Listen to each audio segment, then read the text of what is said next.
Hey everyone, and welcome back to another Dr. Cool Cat session. Today we are going to crack the code on what I know is a tricky part of the GED science test. You know the ones, those temperature and rainfall graphs. But I promise, by the end of this, you're going to know exactly how to solve them. Listen, I get it. You see one of these graphs on the test with all the jagged lines, tables full of numbers, and answer choices that are designed to be confusing. But here's the secret. There's a really simple method to read them like a pro, and once you learn it, these questions become some of the easiest points you'll get on test day. All right, so here's our game plan. First, we'll talk about why these graphs are a problem. Then we'll cover the absolute basics of weather versus climate. After that, I'm going to give you an amazing tool called the Close It routine. Then we'll use it to solve some problems, spot common traps, and wrap it all up with a little final practice. Sound good? Okay, let's kick things off with the absolute core concept. The GED loves to test if you know the difference between a short-term thing and a long-term pattern.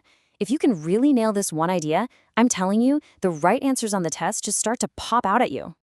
So here's a really simple way to think about it.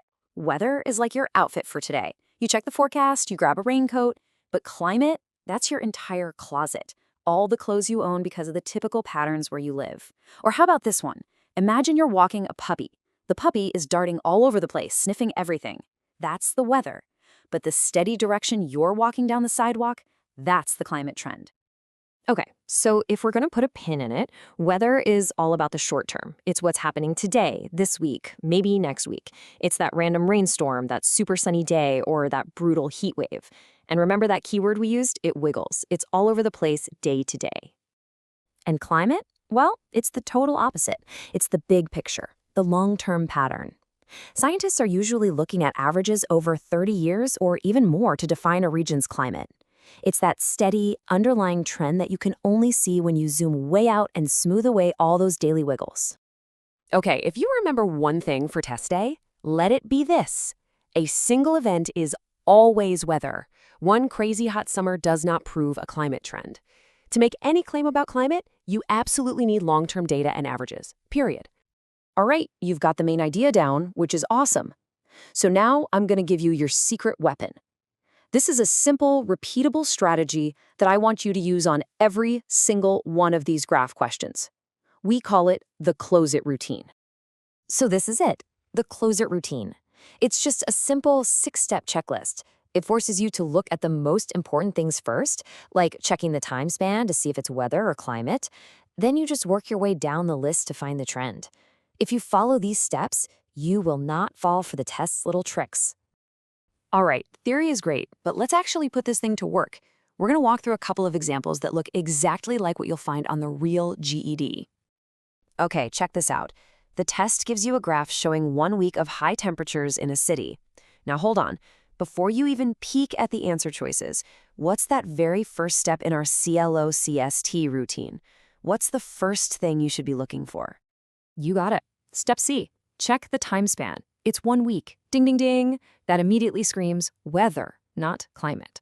So right away, you can eliminate any answer choice that makes a huge claim about the city's long-term climate. A good answer would be something small and specific, like this week was warmer than typical. A bad answer, the trick answer, would be something big, like the city's climate is warming.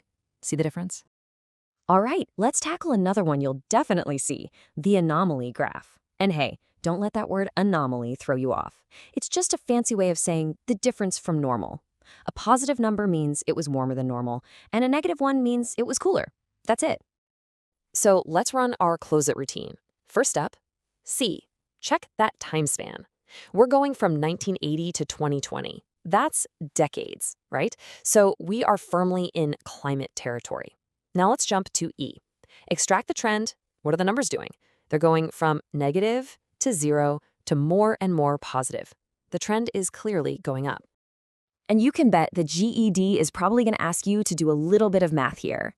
To find the total change, you just take the last number, positive 0.9, and subtract the first number, which was negative 0.3. And remember from math class, subtracting a negative is the same as adding a positive. So it's just 0.9 plus 0.3, which gives us a total change of positive 1.2 degrees Celsius. Awesome job. Now that you know how to use the routine, let's talk about the sneaky part, the traps. The people who write the GED know the common mistakes people make, and they build wrong answers specifically to catch you. But you're going to be way too smart for that.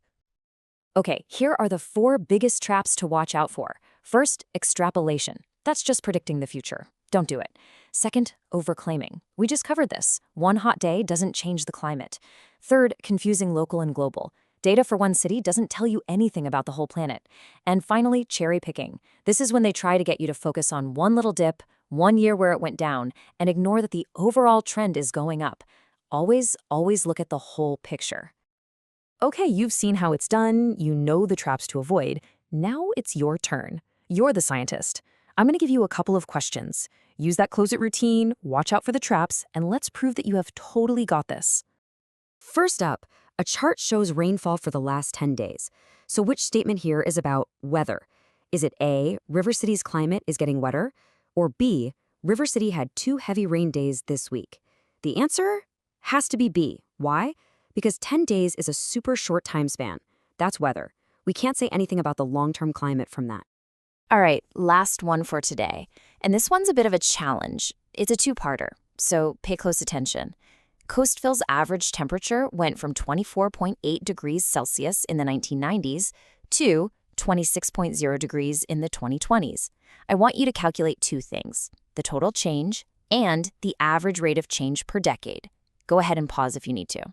So, how'd you do? Let's break it down. The total change is pretty easy. 26.0 minus 24.8 gives us positive 1.2 degrees. Now for the rate, think about the time span. We're comparing the 90s to the 2020s. So that's the 90s, the 2000s, and the 2010s. That's a span of 3 decades. So you just take that 1.2 degree change and divide by 3, which gives you an average warming of 0.4 degrees per decade. You know, I'm really curious how you approached that last problem. Drop a comment below and let me know. Did you calculate the total change first, or did you go for the rate per decade? There's no wrong way to do it. It's just cool to see how everyone's brain works. And just like that, you're done. Seriously, congratulations. You just walked through and completely mastered one of the most important skills for the GED science test. You now have a solid framework, that CLO routine, to confidently take apart any graph they throw at you. You are so ready for this. Hey, if this little guide helped you feel more confident, do me a huge favor and hit that like button. And make sure you subscribe to Dr. Cool Cat so you don't miss any more GED crushing tips. Thanks for hanging out with me today, and we'll see you in the next one.